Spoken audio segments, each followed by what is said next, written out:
Get ready to take a flamethrower to the official narrative and learn what the elites don't want you to know. You're listening to The Tom Woods Show.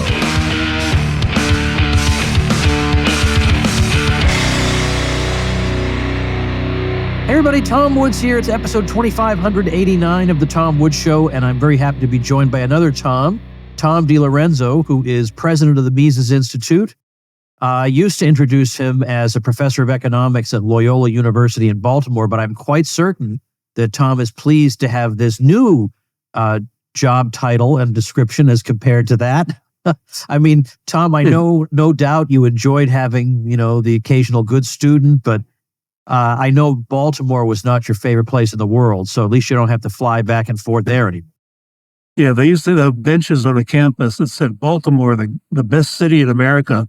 But I think it's arguably the worst city in America.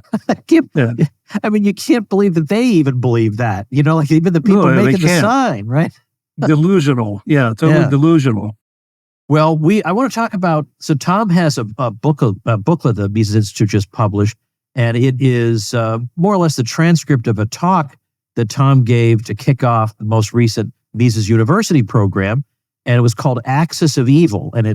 And by that, he's referring to the three worst U.S. presidents in his estimation. So I thought, well, that seems like some red meat for us to kick off 2025. Why don't we talk a little bit about that? By the way, if you'll notice, I'm not broadcasting from my usual place. I'm in St. John, which is the small, I'm not counting fake water island, but of the real U.S. Virgin Islands, this is the smallest one. And also in terms of population, it's only about 4,000 people here, but it's like a little paradise that I learned about from Tom DiLorenzo, and we've been coming here every year for the past 5 years.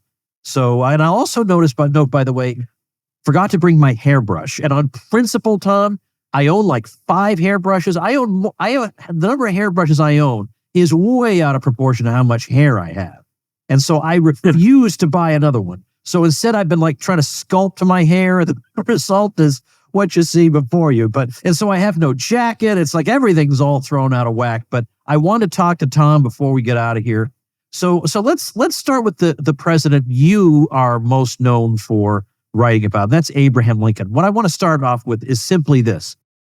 Most Americans, even now, even after years and years, over 20 years, I think, to absorb the DiLorenzo thesis about Lincoln, would nevertheless be scandalized. And not just to be told that there's a side of Lincoln you ought to be aware of, and it's not exactly what you were taught, but to actually be told that he would be considered among the worst presidents. I could imagine an American saying, well, I could see that maybe he shouldn't be treated like the cartoon character that he is, but could he really be one of the worst? Where would you begin with somebody like that? Well, you have to speak truth, first of all. Most Americans know nothing about Lincoln other than the few slogans were taught about him in elementary school. I grew up in Pennsylvania, and I remember being taught that Lincoln was so honest that he once walked 6 miles to return a penny to a merchant because he had mischarged him, and then 6 miles back home. He was so honest.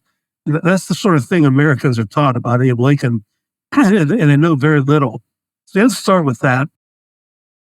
And before you get into the serious things about the war and all that, and so like one thing, for example, is we now know that Lincoln's wife inherited slaves. She was the daughter of a wealthy slave plantation owner from Kentucky, and then in that period of time, if a married woman inherited property, the property became property of her husband. And Abraham Lincoln sold the slaves. He sold the family slaves of the Todd family. And at the same time, Robert E. Lee's wife also inherited slaves. And in her father's will, the slaves were to be freed. And Robert E. Lee did that. He freed them in 1862. So how many Americans are taught that Lincoln sold slaves but Robert E. Lee freed the slaves that he inherited? That's one thing. Another thing Americans need to know is that the Emancipation Proclamation didn't free anybody. When I went to the Lincoln Presidential Museum in Springfield, Illinois, several years ago, and they had an exhibit that I couldn't believe they put this on an exhibit. They had the face of an ex-slave on a screen, a big movie theater screen, and a voiceover of his words saying that we knew about this proclamation, but we knew it was phony because we're not free. So what good is it? And of course, that's because the actual proclamation specifically exempted all the areas of America where the Union Army was in charge at the time and could have freed slaves. It only applied to rebel territory. And so the whole state of West Virginia was exempted because it had become the last slave state under the Union. All the parishes in Louisiana were, by name, were exempted from it. So that didn't happen. And another thing, I'm not going to talk for a half hour here about this, but these are sort of the top things you need to know. If you want to know why there was a war, read Lincoln's first inaugural address. Now, I call it his Slavery Forever speech because he begins by saying, I don't have any intention of disturbing Southern slavery. You can read all my speeches and it would be unconstitutional even if I wanted to do it. And then at the end of the speech, he endorses a constitutional amendment called the Corwin Amendment that would have prohibited the federal government from ever interfering with slavery. So how could it be that the war was over slavery if in his inaugural address, Lincoln said, I guarantee an ironclad constitutional protection of slavery?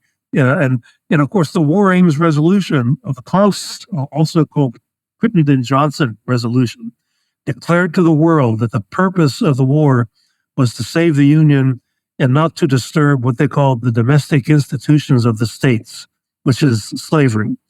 And Americans don't know that either. And and one of the reasons why I call him the worst president of all is that all the rest of the world ended slavery peacefully in the 19th century.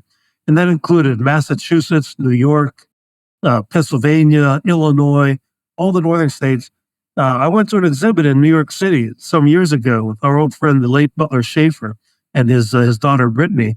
And it was called Slavery in New York, right at the New York Historical Society Museum by Central Park. And it talked about the 200-year history of slavery in New York. And there were slaves in New York City up until 1853.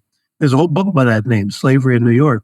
And so they all found a way to end slavery peacefully. Of the British Empire, the Spaniards, the French, the Dutch, the Danes, the northern states in the U.S. And only in America is slavery halfway through the war connected to the war, the war being supposedly about slavery. And maybe I'll end there for now. Those are just some of the things that most Americans don't know. And it's not that they can't find it out. It's in all the history books, but they're just not taught these things in the government schools. There's a quotation now. I'm a little rusty because I haven't cited it in a long time, but maybe you'll be familiar with it. That I think comes from Robert E. Lee's correspondence with Lord Acton on the war, and Lee saying something along the lines of that now that we have this consolidated union, now that it's kind of more or less established in people's minds that the United States is a single, indivisible whole, rather than the collection of societies it originally was, it won't be too long before it becomes a full-fledged empire. It was something along those lines, and of course I'm butchering it. But that, of course, is a key lasting legacy of it, is that we still have a kind of federal system on life support, but before, at least the states had some kind of leverage against the federal government. Yeah. But now they're just like administrative units up. Hey, your listeners can just Google correspondence between Robert E. Lee and Lord Acton, the famous British historian of liberty. And I think Lee said something about the government now that is consolidated will be despotic at home and dangerous abroad. That's what it was, something like that. Abroad, yeah, and despotic at home. Yeah, and what statement has ever been made that's more prescient than that? That's exactly what happens. Exactly step what by happened. step, day by day, ever since that time. And so that's to continue my list. Lincoln not only destroyed the Union. He destroyed the voluntary union. The union wasn't like the Soviet Union, held together with tanks and machine guns. It was a voluntary union, and that was all destroyed by Lincoln. He didn't save the union; he destroyed it, and he destroyed all but destroyed federalism, like you said. And the most important things there are that the principles of nullification and secession were basically destroyed. And just in the weeks before the war broke out, the U.S. Congress proposed several bills that would have made secession illegal. Now, think about that. If it was already illegal, why would there need to be a new law making it illegal? So everybody knew secession was legal. And that was one of those were the two main ways in which the people of the states could control this federal government that they delegated powers to in the Constitution. And once you eliminate those controls, what we've lived under since then was that a system where the federal government itself will determine what the limits of its own powers are to be. And of course, it thinks there should be no limits to its powers. And today there basically are none. They can do whatever they want as far as that goes. And of course, another thing that Lincoln, reason why I think he was the worst president, is that up to that point in history, international law was widely agreed upon all over the world that intentionally targeting civilians is a war crime. It should be punished. Lincoln's initial war plan was called the Anaconda Plan, and it's called, an anaconda is the big snake that squeezes its victims to death, and it was meant to blockade the southern ports and squeeze the southern economy to death by disallowing everything, medicines, whatever, imports. And so it always was from the very beginning a war on the civilian population of the South, and not just through blockades, but the bombing of southern cities, which happened in the middle of the war. It didn't happen just at the end. The mass killing of civilians. James McPherson, the old Princeton historian, in one of his books, estimated that at least 50,000 civilians were killed. And that was at a time when the population of America, the whole country, was 10% of what it is today. And so on, standardizing for today, and the southern population was much smaller. What was it? 6 million or something like that. So it'd be like, 10 to 15 times more of that number today if the government waged war on part of the country and killed that many people.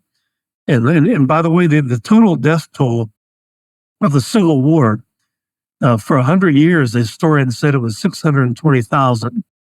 But more recently, through modern forensic research, they're saying it may be as much as 850,000, which would be sort of the equivalent of 8.5 million Americans dying in 4 years if we standardize for today's population in the U.S. And that's why the subtitle of my book, The Real Lincoln, has the words "an unnecessary war." We were saying, well, if it really was to end slavery, it was unnecessary. You didn't need a war to end slavery. The whole rest of the world ended slavery peacefully. Parents concerned about your children's education, traditional schooling not cutting it? We have a solution. Welcome to the Plumley Pod, your voice of reason for home education. Hosted by Sarah Plumley, head teacher at Gorilla Ed and UK National Examiner of Mathematics for over a decade. Mrs. Plumley's Rescue Your Children course is designed to ensure you navigate home education with confidence and ease. Craft a genuinely bespoke curriculum, uncover effective teaching strategies, and ignite your child's inner desire to learn. Ready to take back control of your child's education? Tune into the Plumley Pod and sign up for Rescue Your Children. Visit sarahplumley.substack.com to learn more. That's Plumley, Plumley. As Mrs. Plumley says, your children can either be educated or schooled, and these things are mutually exclusive. Choose education. It's time to rescue your children. Visit sarahplumley.substack.com. Our friend Don Livingston makes the further point that the same kind of modern centralized state that exercises a monopoly on violence over a huge area and has no counters to its power, it can, with the stroke of a pen, it can abolish various local oppressions. But you know what else it can do? It can bring in universal conscription, total war, totalitarianism, and genocide. So those are small factors in the ledger as well. Can we go back to about, was it 2002 that The Real Lincoln came out? Yes, it was. Okay. Yeah. And I do want to say something about the book itself and the event of the publication of that book, because when that book came out, Walter Williams, who wrote the foreword, the late Walter Williams, was also a common fill-in host for Rush Limbaugh. So here he was, an economics professor who had, stuck his neck out, frankly, let's face it, writing the foreword to a controversial book like that, and a book that a lot of his friends, I'm sure, at George Mason University didn't care for that much. But then he went on Rush Limbaugh, and he had you on to talk about it. And then what happened? Yeah, he called me up. Walter called me up at 7:00 in the morning one day and said, Rush Limbaugh is sick, and I'm filling in today. Would you like to be on the show? And this was, I think, a couple of weeks after the book was published. So I had Rush Limbaugh's audience to myself for a whole hour. And the interviewer was the man who wrote the foreword to the book. And so it was all softball pitches. And we took calls. And amazingly, one of the callers that got through was the guy who lived next door to me when I was in graduate school. Literally, I taught him how to play golf. And so this guy, the Rush Limbaugh caller, calls up and says, Tom knows me. He actually taught me how to play golf. And I recognized the voice. I hadn't seen him in 20-some years. That was like, the hand of God reaching out, something like that. And so my Amazon sales ranking went to number 2 the next day after that. And I sent Walter a $100 bottle of wine as a thank you. Good.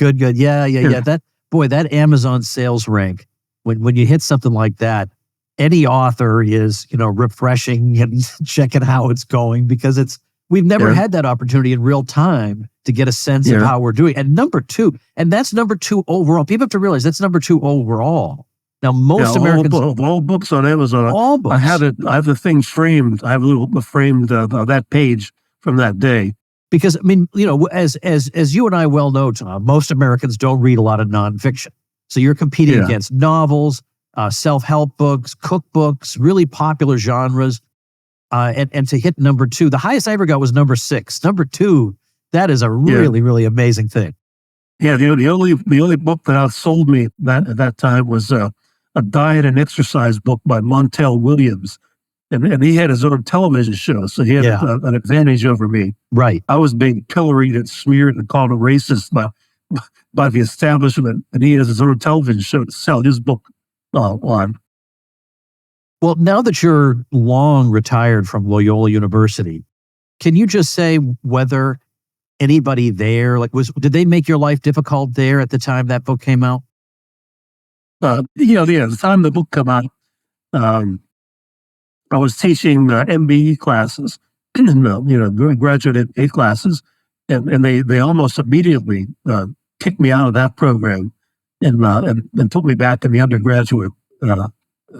Teaching undergraduates after that, but they didn't give me a hard time other than that. And actually, that was a good thing, because the MBA classes were like 8 a.m. on Saturday. Oh. And so I had been trying to get out of that anyway. That's funny. And so they actually did me a favor, but they pretty much left me alone about that. It wasn't until I stood up and opposed with the new woke cultural Marxists took over, and I stood up against their censorship and attacks on academic freedom on campus, that they started giving me a hard time. But they pretty much ignored me about the Lincoln stuff. All right. Well, fair enough. Well, let's make sure we get a couple of shots in at these are metaphorical shots. These people are dead at the other couple of presidents. And I bet people listening, if they haven't heard your talk or read what you wrote, they can probably guess who the other 2 presidents are. But rather than leave them in suspense, the next one is Woodrow Wilson. Yeah. So what's the concise? And isn't it funny that, of course, the presidents you're singling out appear on the listings of these worthless rankings of the presidents by U.S. historians. They appear in the near great or great category. I think Wilson has had a bit of a resuscitation in recent years, although the racism part, they don't like that. But I think he's still considered near great. And there's these rankings. CNN does them. The Siena College in I think it's in New Jersey, for decades have been have a collection of historians and presidential experts to do all these rankings.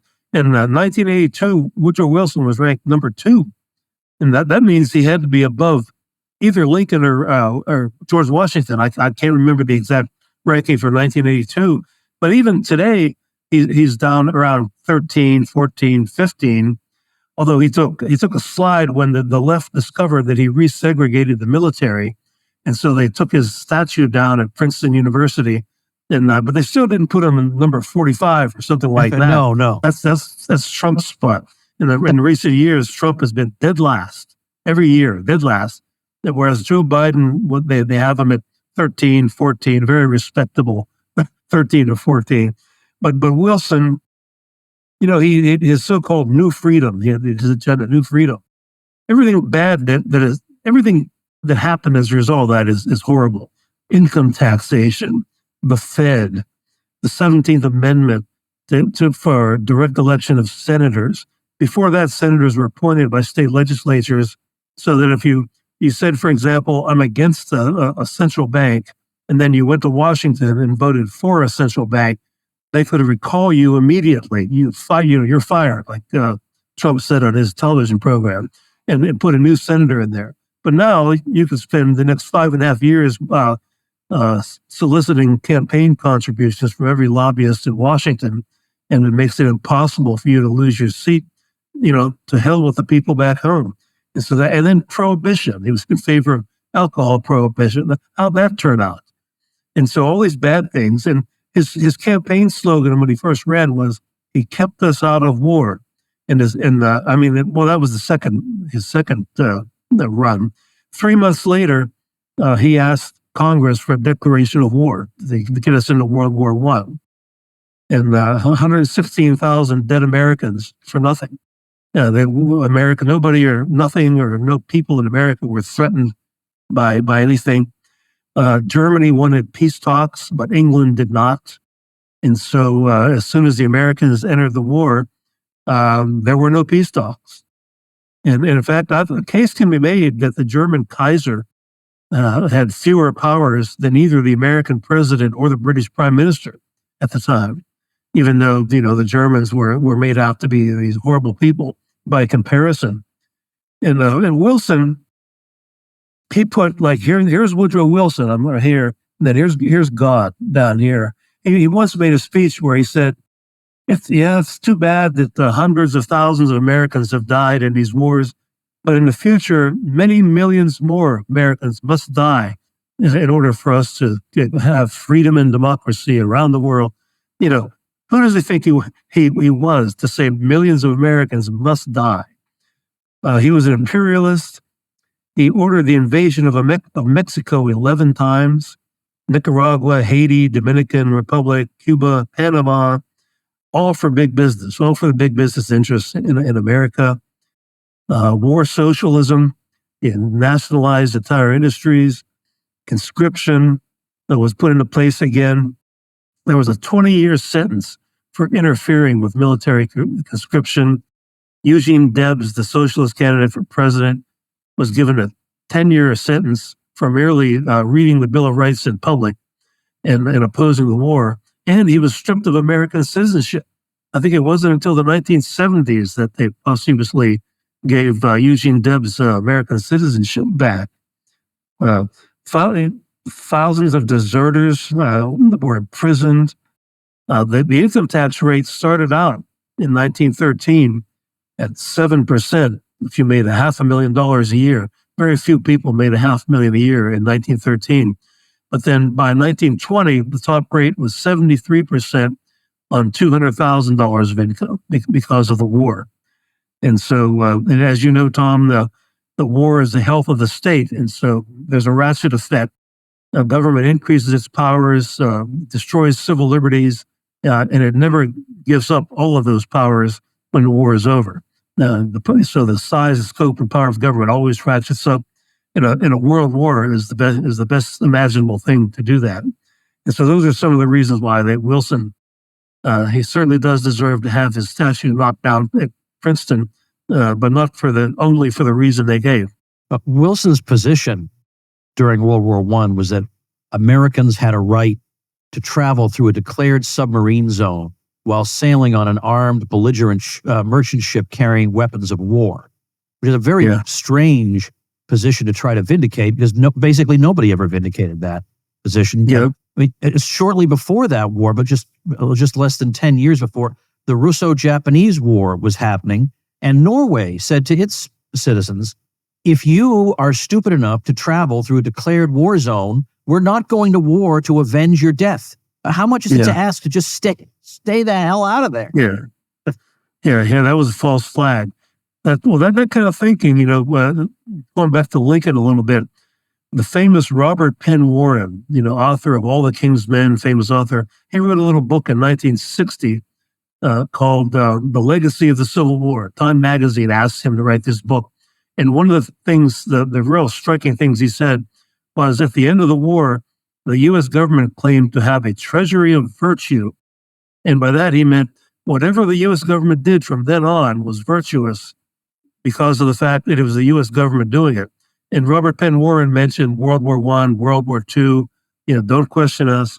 And I think that, Tom, is where that kind of thinking comes from, is that we have a right to enter into a war zone, the hell with the rest of the world. Because, I think that morphs into American exceptionalism, which the neocons have been touting for several decades now. But that's sort of fading away, I think. I think Trump's "Make America Great" is a little similar to that, but hopefully it won't mean we're going to make excuses for more wars because we're so exceptional. Hey everybody, let's take a minute to thank our sponsor, Persist SEO. If you're getting buried by your competition online, then build your brand, your reputation, and your lead flow with digital marketing by Persist SEO. If you're a small local business trying to compete against large companies in the service industry, then increase your visibility with Persist SEO. What if you have low or no leads coming in on a consistent basis? Well, then website search engine and conversion optimization can help move the needle to a more prosperous business model for you. Are you tired of cold calling and networking? Use your website as a lead generation engine. What if you're not showing up for your services in the search engines? Well, get found with Persist SEO Expert Search Engine Optimization. All you have to do is call 770-580-3736 or visit them at ineedseo.help for a free website audit and consultation. That's 770-580-3736 or ineedseo.help. Let's go back just for a minute, because I do want to say something about these historians' rankings of the presidents, because I think as soon as you stop and think about it, you realize how worthless they have to be. Because, yes, it's true that a historian who's reasonably familiar with American history will know what the various presidents did, but it's a value judgment. It's an opinion whether you think those things were good or bad. And why would I value historians' opinions more than I would value a greengrocer's opinion, or the guy who does my lawn or whatever? It's an opinion is an opinion. And historians have different opinions from most Americans, but it's not like they're informed by history. They're informed by their ideological bias. That's right. Well, as you know, you have degrees in history, so you know that the academic history profession in the U.S. is probably mostly Marxist in their perspective. No longer, old-fashioned Ted Kennedy liberals, but hardcore Marxists. And so, they make these value judgments, and the one thing that distinguishes a statist from an individualist is that they believe that the ends justify the means. And so, if the ends are bigger government and a bigger welfare state and a bigger warfare state, then anything should go. That's what they believe. That there are law professors who've written books admitting all the bad things that Lincoln did that I've just mentioned earlier, but in the end, they say it's good because it came to a good end. It essentially abolish constitutional restrictions on executive power. Is your argument. And so these are people, that's their value judgment. And so, yeah, you're right. Why would I think the local cab driver is not the equivalent of the local PhD historian at the university and making opinions on presidents like that? Right. And I say in my essay, when you see these things, just turn them upside down and you get a better picture of reality. Yeah. I mean, really, I haven't seen one of these lists in a while, but if they get one right, it's for the entirely wrong reason. So it's never. Yeah. As you know, Ivan Eland at the Independent Institute. Yeah, he's got a good book called Recarving Rushmore. Yeah, and he judged presidents according to how good a job they did at protecting life, liberty, and property. And his rankings are similar to mine. The best president in his ranking is John Tyler. Who has ever heard of John Tyler? Yeah. When William Henry Harrison died a month after he was inaugurated in 1841, and John Tyler was his vice president, he vetoed tariffs, he vetoed corporate welfare spending bills, he vetoed a national bank, and he was kicked out of the Whig Party and burned in effigy in front of the White House by the Whig Party big shots led by Henry Clay. And so Ivan Eland ranks him first. But you ask any average American on the street what they know about John Tyler, and I'm sure it'll be nothing. I remember back in the 1990s, I was still in grad school, and the Mises Institute put on a conference on the presidency, and then they took the papers and made a giant book out of them. And I have to say, even though I don't see eye to eye with them, Jeff Hummel gave a very convincing presentation on why Martin Van Buren ought to be considered the greatest president. And to talk about a guy you never heard of. I mean, the average American has no idea what you're talking about. Yeah. I mentioned him in my brief essay also. Well, he became president right when there was another recession, and he did what the government almost always did prior to Herbert Hoover, was retrench. Cut tariffs, cut taxes, don't increase spending, don't increase debt. You retrench and let the business owners do their thing. And it's almost, I'm not saying he understood the Austrian business cycle theory, but part of that theory is that the recession is actually the good part of the business cycle, because that's when businesses realize it's do or die time. We need to become more efficient and get rid of all the waste and get over all these bad mistakes we made, or else we're not going to survive. So that's when the recovery is taking place. And Martin Van Buren, I think, instinctively understood that. And in my readings, by the way, Tom, of John C. Calhoun, his writings on economics, he didn't cite anybody. And of course, the actual business cycle theory of the Austrians didn't come about until long after Calhoun's death. But he said almost the same thing, very similar things about what caused the business cycle, too much money in circulation, and that the recovery period, even though it's in the middle of a recession or a depression, is the good part. It's when we're recovering. It's rather than going downhill. I think I put a little bit of this. I gave a talk on it once, but I put a little bit of it in my Meltdown book.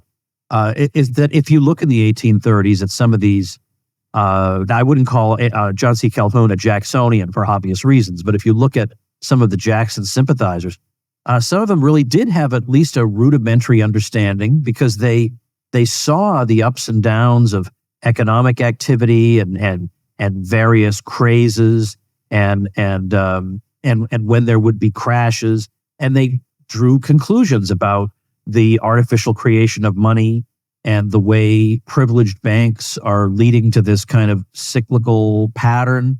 I mean, it is. Right, yeah. They didn't have the benefit of learning from Ludwig von Mises, but they, as you say, they were certainly groping towards something like our modern understanding of what's really going on there.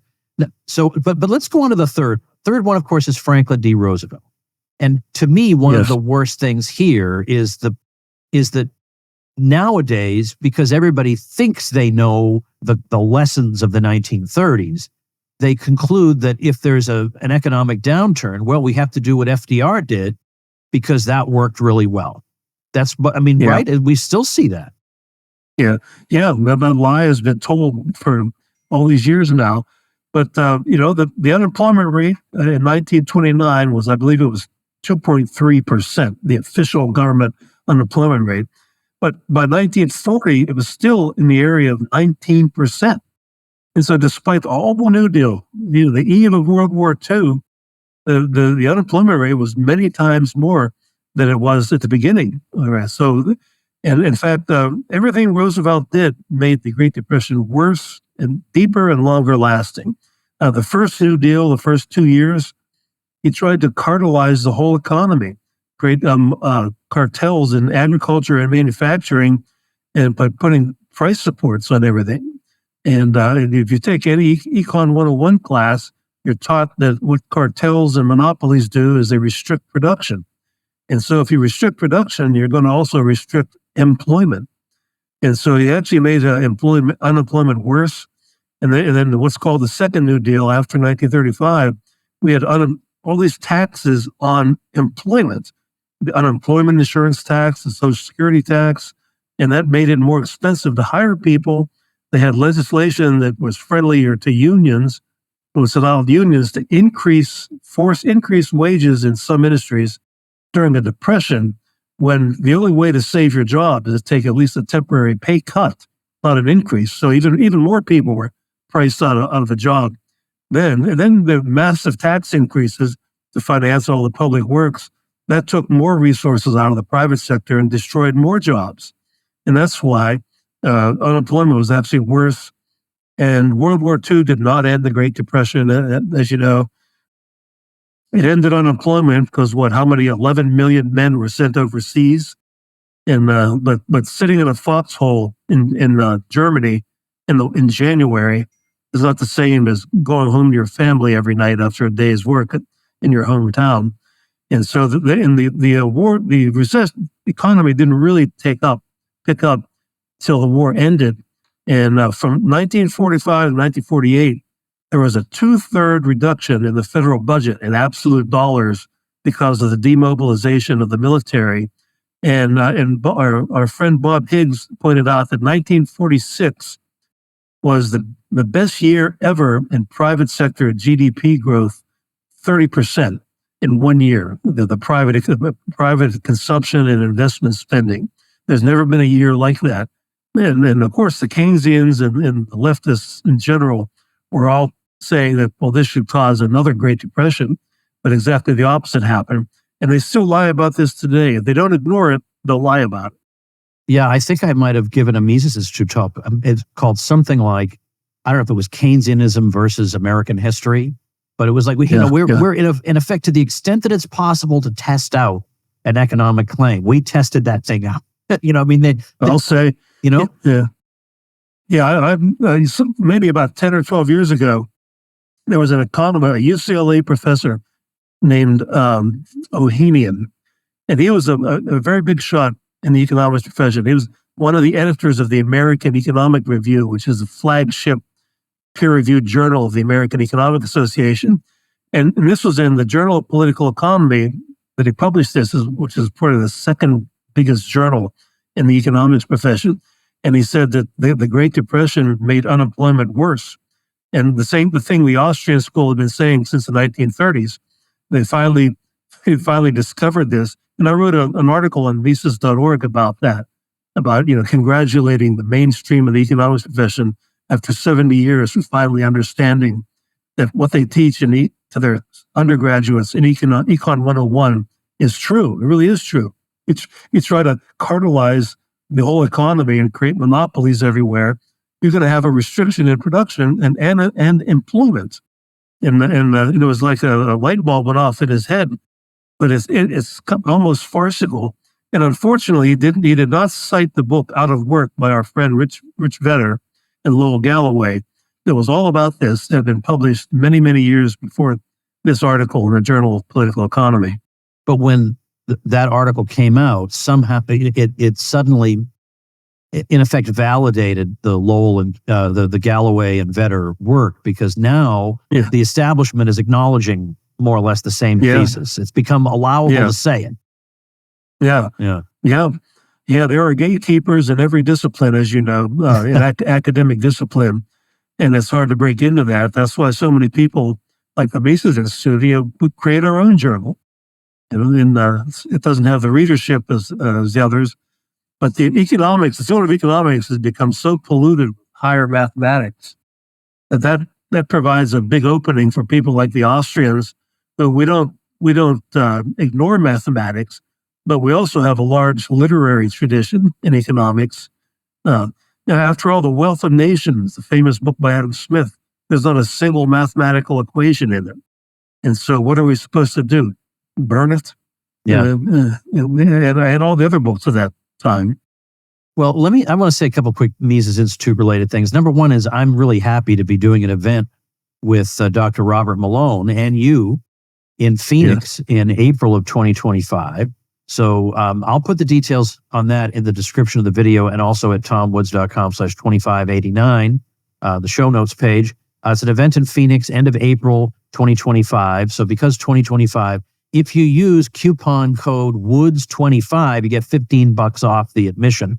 So I'm the dispenser of discounts for my listeners. So I hope I'll get to meet some folks there. And then the second thing is, I used to, for anybody listening who doesn't know this, to my mind, the Mises Institute's flagship program really is the Mises University program, which is a week-long instructional program for students, which is where I got my own start in 1993. That was where I got exposed to all this. And Tom DiLorenzo was teaching there back then. I remember that. And I had been reading Tom DiLorenzo articles in the weeks leading up to that event. Well, for several years, for one reason or another, either schedule conflicts or I'm in the hospital or whatever the heck happened, I haven't been able to be at Mises U, but doggone it, in 2025, I'm coming back. And my thinking is for the opening talk at Mises U, I want to give a talk somewhere along the lines of Austrian economics in the age of Donald Trump. And what I mean by that is that a lot of people who are fed up with things and they express that frustration in the form of supporting Donald Trump are also the kind of people who feel like economics is not something that, this should not be top priority. We have to think about nation and culture and issues of that sort. And that being focused on economics, and is frivolous and trivial compared to these big issues. But I feel like if you really do care about those big issues, you got to also care about what you're doing with the economy. And that just because something sounds good, it sounds like it'll help American families if we say, let's pass a law requiring employers to give new moms a certain amount of time off. Well, that sounds great. That'll help family life because we think only one step ahead. We have this law and it will automatically have the desired effect. Well, you know what? If there's one thing we ought to have learned, is that some of these laws have the opposite of the effect of the name that they are given. So I want to try to reach out to these people and talk to them and say, what we're teaching over here is a major pillar of what you're going to need if you're going to have any success. That's absolutely true. You know how Robert Kennedy started this MAHA movement, to Make America Healthy Again. We need to add another one, Make America Free Again, because a lot of people think of Make America Great. Well, that might, to a lot of people, especially the neocons, that means invading more countries and trying to teach them to be like us. With Trump, talking about taking over Greenland and Canada, joking about annexing Canada. How great is that going to be? Take all the Canadian welfare state and all the left-wing voters who dominate Canadian politics. How great is that going to make us? But we need to focus on making America free again. And as you know, Tom, that's what we do at the Mises Institute, and that's what you do every day on your show. And maybe I'll have some hats made out like that too. MAFA, just so that people will ask, well, what is MAFA? Anyway. Yeah, I like that. Make America Free Again. All right, well, check out, if you haven't already, Mises.org. That's MISES.org.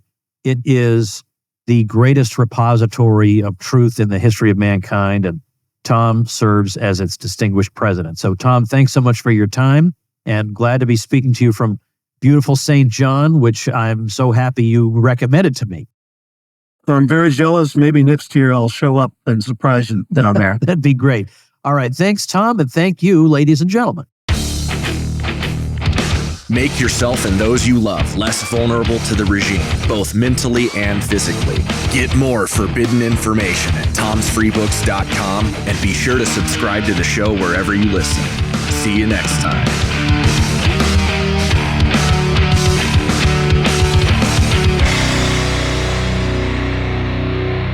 Like the sound of The Tom Woods Show? My audio production is provided by Podsworth Media.